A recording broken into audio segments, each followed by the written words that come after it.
Penggali kubur dia tak pakai spender. Tahu ni. Kenapa penggali kubur tak pakai spender?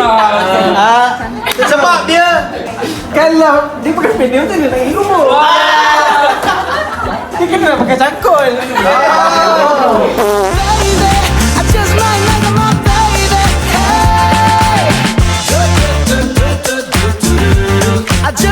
Okay, Assalamualaikum dan salam sejahtera. Saya Cikgu Alisha dari Victoria Institution. Saya juga guru penyelaras untuk VILB TV ataupun dikenali sebagai TV PSSVI.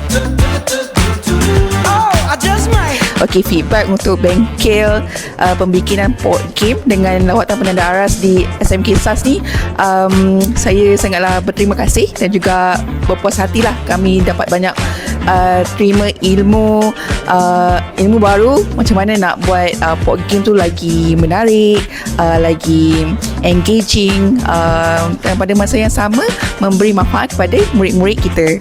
Sebab dalam port game tu kita dapat tengok yang murid ni dapat belajar dalam situasi yang fun and kompetitif.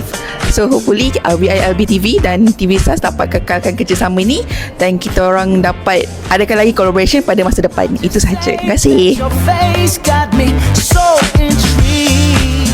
Hai, nama saya Muhammad Iskandar Shah.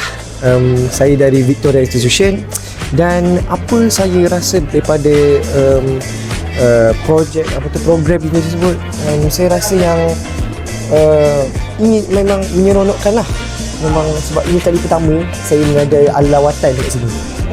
Nama saya Ahmad Zafilin Zarif, boleh panggil saya Zafilin.